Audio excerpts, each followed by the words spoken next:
Good morning, everyone. Oh my goodness, I am so late today. How are you? It's 8:50. Oh my God. Good morning. Good morning, good morning, good morning on this Monday, August 14th. It is Smart Start. We're trying to start the day with some kind of, I lost my Smart Start logo. Okay. We're trying to start the day with some kind of semblance of looking at art, focusing, finding our place, finding out who we are. Good morning, Christina. It's so nice to see you. A belated happy birthday to you. Queens are born in August.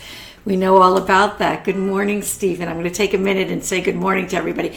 Good morning, Stephanie. It's so nice to see you here. Eunice, good morning, everyone. I'm sorry I'm a little late today. It's Monday morning, so it's crazy. And Jacob entered.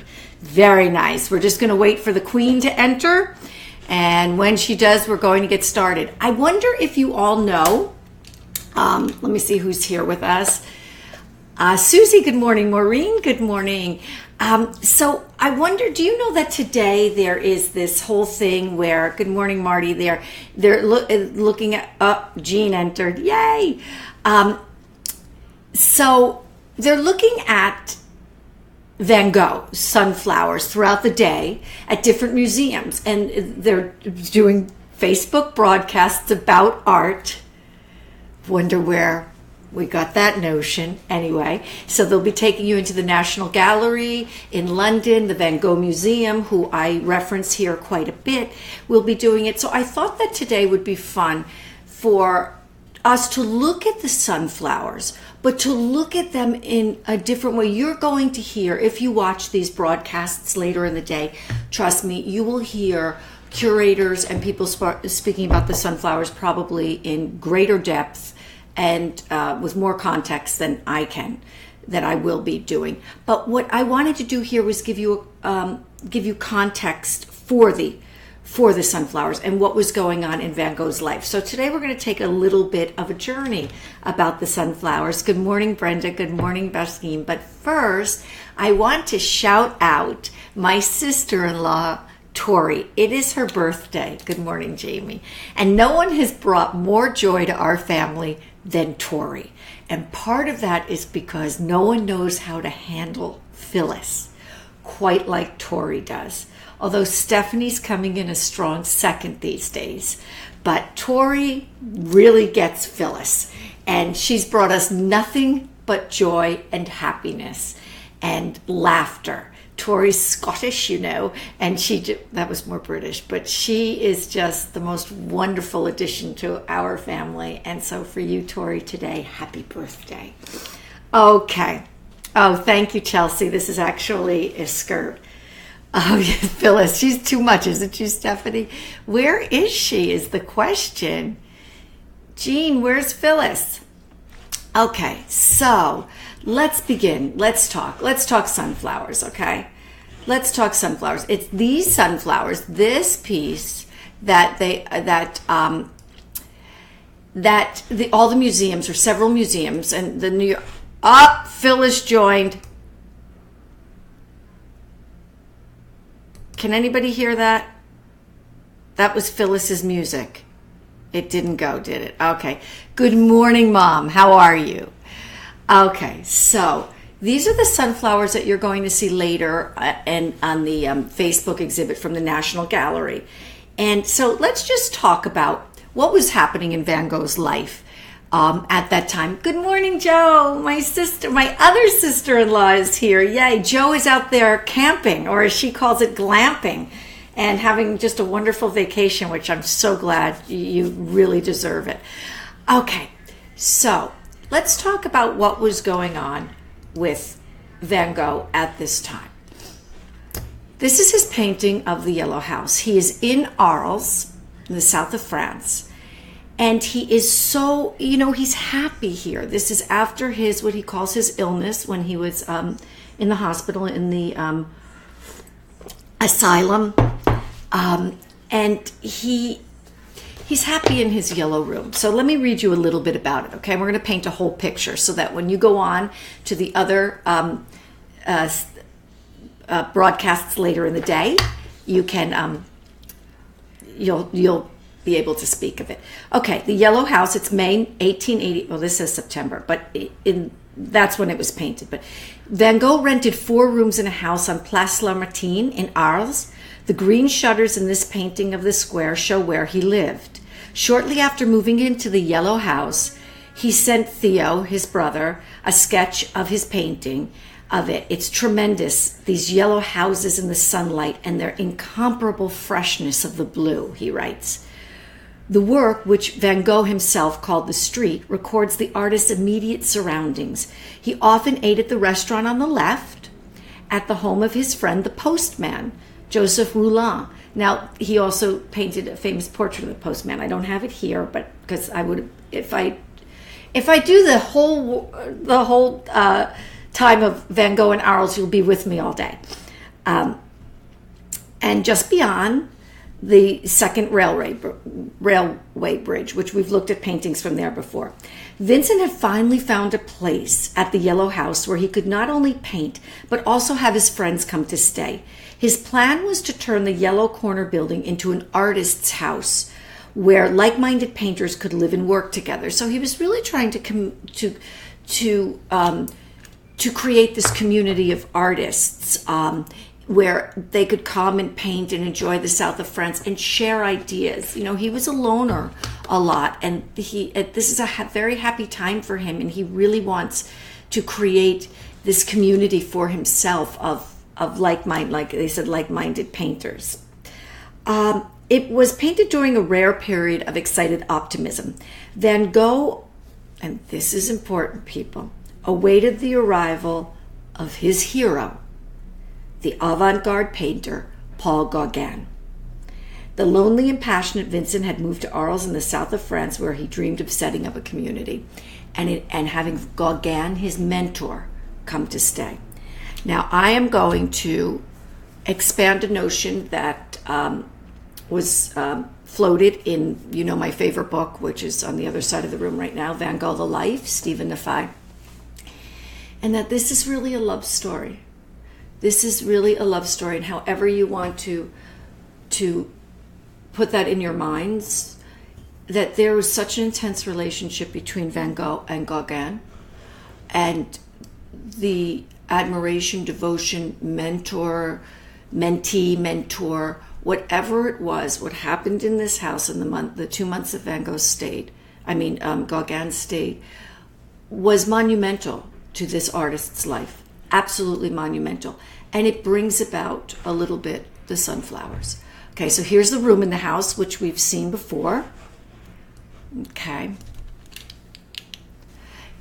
Right, Christina, and I don't want to suggest anything beyond what I just said, but love stories come in many shapes and forms.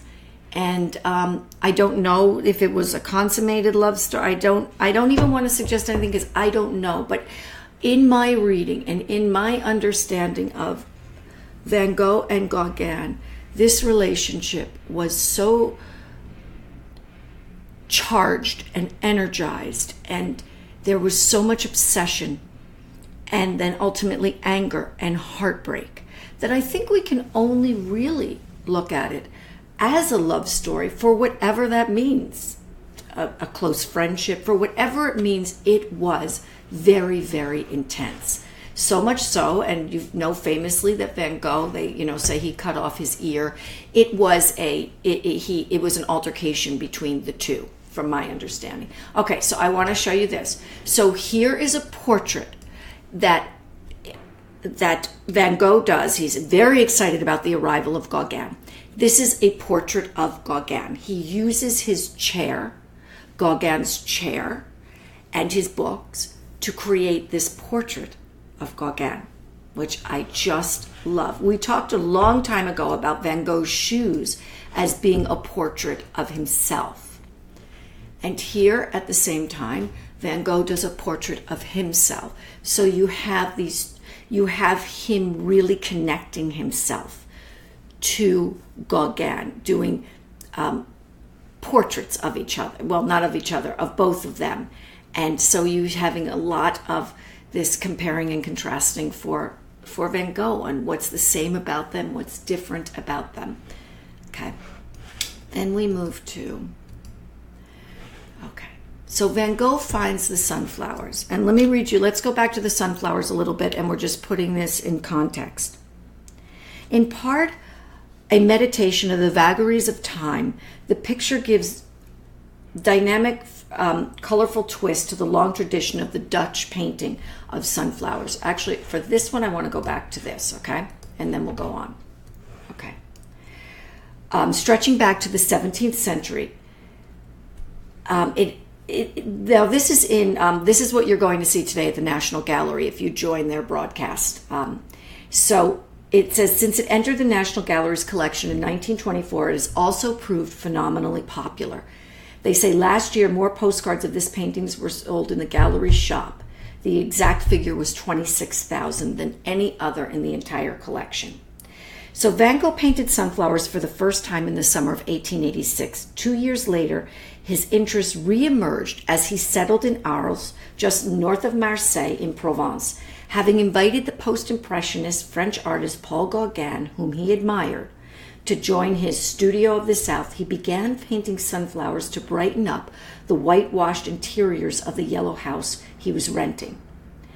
So it's really important that he starts painting this as a way of beautifying his house.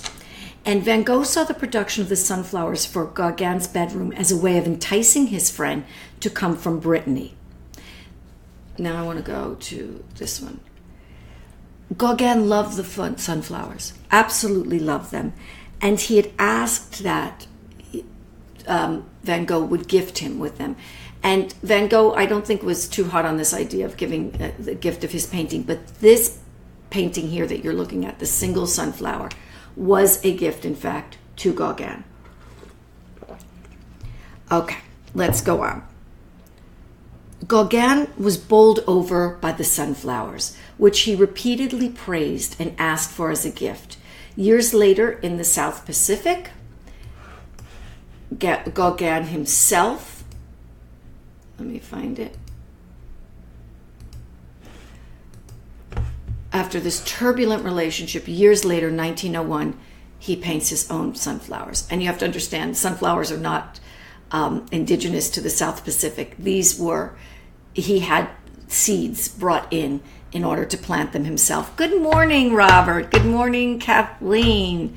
Good morning, Kathleen. Kathleen joined me on I'm doing this program for really wonderful artist,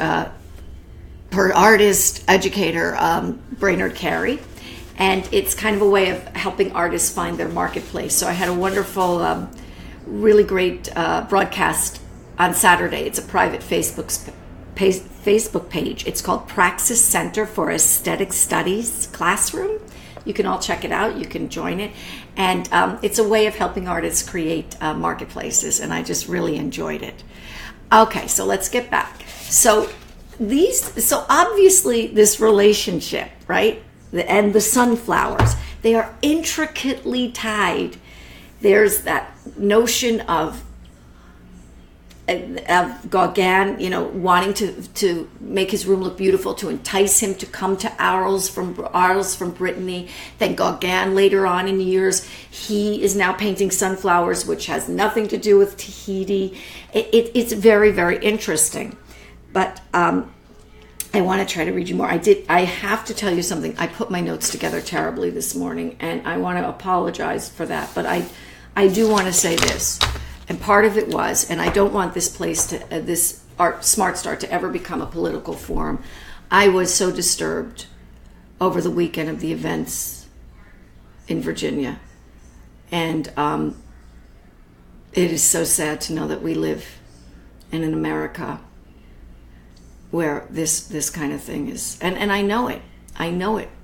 I was at Dylann Roof's trial. I saw firsthand how fear works. The night before the trial, the Klan came through on motorcycles, through the streets of Charleston, bandanas up to here, covered, 200 motorcyclists running the red lights, gunning their motorcycles and just going through town. No one showed up for the trial from the town. I was the only one. And I felt like I represented anybody with any kind of voice to say, this is outrageous. I don't blame the townspeople for not showing at all. There's the fear is tremendous. So I don't want to make this political. I just want to apologize for my notes. I was very, and still am, very, very disturbed and upset by all of this. Anyway, okay, and I'm sure you are all as well. Okay. So, I'm sorry. So I'm looking for quotes for you, and okay. All right. So then you know what I'm going to do? I'm just going to wing it. We're just going to talk it. Okay. So let's go back because Mark just entered the room. Mark, we're talking about the sunflowers, which will be talked about today a lot on Facebook because different museums are going to take a look at them virtually. And I'm giving you everyone a context for it. Van Gogh is in his yellow house. He has invited Gauguin to come and visit. He's very excited about Gauguin coming to visit. He does a portrait of Gauguin. This is Gauguin's portrait. This is Vincent's portrait of himself at the same time he does the Gauguin portrait. This is the sunflower gift he gives to Gauguin. And here, I want to show you this. This is a portrait that Gauguin does of the sunflower, of Van Gogh and the sunflowers. I just saw Jacob's comment. No, I realize, Jacob, I am not the only one. I know that everybody with any decency at all, is upset about this. And I also know that I really don't want to go here, but we have to understand that there were subliminal and not so subliminal messages sent to the neo-Nazis and the white supremacists in this election period that told them that this kind of thing was okay.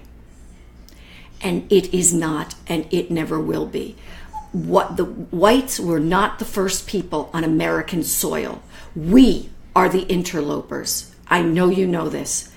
And anybody that thinks that this country needs to return to white is sorely mistaken. I want you to go to Italy. Go live there, where they only want you to be Italian.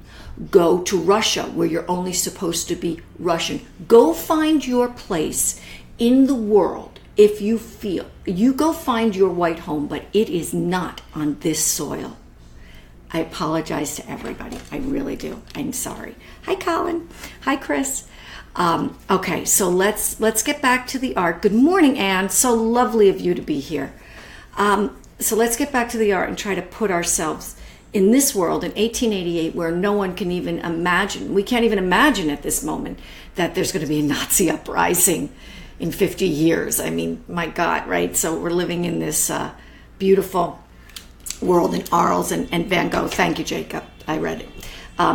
Van Gogh is living with his own demons, but right now he's happy. So Gauguin does this portrait of him, and I love that they call it the painter of sunflowers. Isn't that great? He doesn't even mention him. He just calls him the painter of sunflowers. So this sunflower connection has such a connection to Gauguin. Know this too, that at this moment, Vincent realizes what he has here. He knows that the sunflowers, he knows in 1888 that is in his own mind so identified with the sunflower. He famously says, the sunflowers are mine. Other people have other flowers. Other artists have other motifs. But he understands, and I just learned this just the other day, just researching this for us today. I just learned that notion that he actually understood that these sunflowers were his, that he has something, this connection to this sunflower that will be different than any other artist. And I just love that notion that he understood that. Yes, his use of yellow, who brought it up? Brenda. Really great. Maggie, hi, how are you, Maggie? Yes, the sunflowers embody him. His yellow that appears is so much his work. And like Brenda says, yes, Van Gogh, the use of yellow. And I do have in my messy notes why he loves the sunflower so much, because one of the reasons he's experimenting with yellow. And I would love for the artist to weigh in if you know this. He's experimenting with yellow now, and he's using only yellow or different types of yellow, or he's mixing or something, and so he's understanding this yellow in a different way. And you can imagine that being in Arles, I mean, when I was in I studied in Italy, so when I was in Tuscany and you see field after field after field of sunflowers, it is so profound, that yellow. It is the yellow juxtaposed to the blue sky. There is nothing like it. And he captures it. So you can imagine the excitement that he feels. So he goes on. I want to show you this. Gauguin, again, we talk about Gauguin. He also tried, and at this time, he's also working on the sunflowers. I'm not sure if it's an homage to Van Gogh, or he's remembering this very powerful time in his life, but he attempts the sunflowers as well. And they have Gauguin's take on them, which is amazing.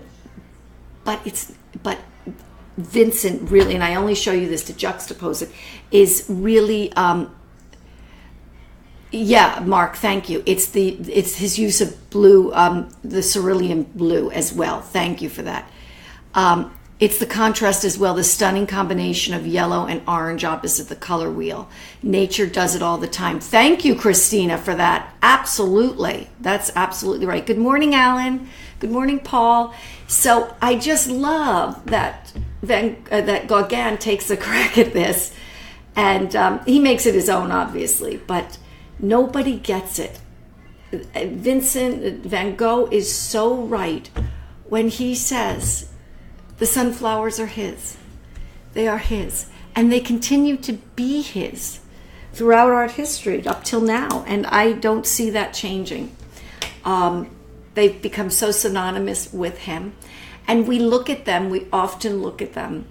And I feel like, do we look at them? How do we look at them? As the National Gallery, as I read to you, they sell more of the postcards than any other postcard in their gallery. And I wonder if sometimes we look at them, or not necessarily people on this feed, but just generally, are they looked at in a way, it's like, okay, I know they're famous, I know they're Van Gogh, so I must see it. And then you don't really see it. You just have all of this kind of pop culture in your head of what it is, and you're not really looking. But I wonder if we look now with this story of his yellow house and him wanting to build this community, and his intense, very tense relationship with Gauguin, the love he felt for Gauguin, the admiration he felt for him, the desire to create this community, the desire for him to not be so isolated and to open himself up and to really live this life as an artist within a community. I wonder if we look at it slightly differently now. I know for me it's changed the meaning. Mark, where is the largest crowd on MoMA? Yes, Mark, where is the largest crowd on MoMA on any given day? They are in front of the sunflowers, but and in front of Starry Night. But Mark, what are they doing in front of the sunflowers, in front of Starry Night? Everyone's like this. They're taking pictures. People are picture. They're not even looking. This is me. This is my phone up against the sunflower image. This is it. No one's even looking. They're so determined to take a picture of it instead of just standing there. So you're watching people looking through their phones, looking at the art. It's ironic. It's very ironic. So wait, let me read some. Good morning, Trevor. Good morning, Hector. Yes, exactly. It's like buy a postcard, right, Stephanie? I always say to people, I mean, I'm kind of obnoxious when it comes to museums. I don't want to be.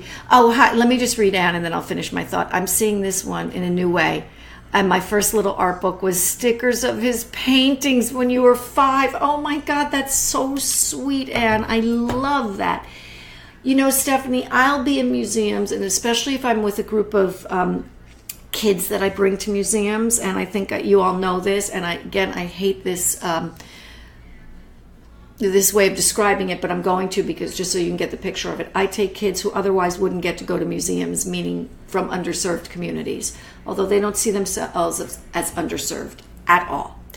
Okay, so we go and we look, and we're all laughing because we're watching people who get to go to museums just take pictures, looking at art through their phones. And I tell them all to say, just tell them to go buy a postcard. Go buy a postcard in the gallery, the museum bookstore. Support the museum on that level, and be much more thoughtful about your fellow museum goers, but also yourself, and just look at the art. Just look. Looking is learning. Being there, and that energy between you and the canvas is really, really important. Let's see. Oh, Patty says she still buys those sticker books. That's so sweet. I need to get a sticker book. I want a sticker book. If someone sees a sticker book, could you send it to me from a museum or wherever? I'll pay you for it. I would really love that. I didn't have a sticker book when I was little. It would be so cool to recreate an environment as an installation. Wouldn't that, Christina? That sounds like a show at the Flatiron. I like that idea. So I want you all to think about the way we look at things. Looking at the sunflowers from just the point of view of it's the most famous and the most important, or blah, blah, blah, blah, blah. And now looking at it as this tremendous connection to an artist that he loved dearly, that he wanted so much for this relationship to work. He said to his brother Theo, when Gauguin, of course my notes are terrible so I can't read it directly to you, when Gauguin comes here and sees this yellow house and his room that I set up and the sunflowers in the room, he won't want to leave ever. And 2 months later, the relationship had ended. And there was just so much hope for him in this period. And I love that. And I think the sunflowers embody it all. So that's my take on it. And I loved your take on it with me. I want us all to have a really, really, really wonderful day and a wonderful week coming up. It's a tough time. It's a tough time in America. And we always have to remember there's so much beauty, but there's also a lot of accountability. And hopefully the two will somehow mesh. Let's see what Maggie has to say. Sometimes there's a delay, so I don't see your notes all at once. It never occurred to me that the yellow house where he lived also affected his use of yellow. Yeah, he was clearly happy there. And then the sunflowers, his friendship. Yeah, Maggie brings up a great point. Good morning, Bronca. A great, great point. Thank you, Brenda. He was happy in Arles. This is post-asylum. He's feeling better. The asylum has helped him tremendously. He's feeling better. The incredible yellow, right, of Arles and the sunflower and the house and the blue of the sky and all of this is really a beautiful environment for him. And that's why when I tell everybody to read Van Gogh, The Life, the notion that Stephen and Gregory put out after exhaustive research is that Van Gogh did not kill himself, that he was a victim of a gunshot. Accidental gunshot, because even though he goes up with this breakup with Gauguin, there's a lot of happiness in Arles for him. There's a lot of happiness here, so it's just a something to consider. Oh my God, I love you guys. Thank you so much. Thank you all so much for being here. I'm glad that we can meet in a place like this at a time like this. I really am. I'm really looking forward to seeing you tomorrow. Supposedly William is putting together tomorrow's show, but he is yet to get out of bed, so I'm not sure if that's going to happen. But I want to again, belated happy birthday, Christina. Happy birthday to my amazing sister-in-law, Tori, whom I love so much and brings us nothing but joy. Have a wonderful day, everybody. Let's continue to write on this feed. Thank you all for my new Anne, for everybody that came in new from Praxis Center. Thank you for being here. I'm thrilled, and let's keep this conversation going, okay? Have a great day, everybody. Talk to you soon. I'll see you tomorrow. Mwah.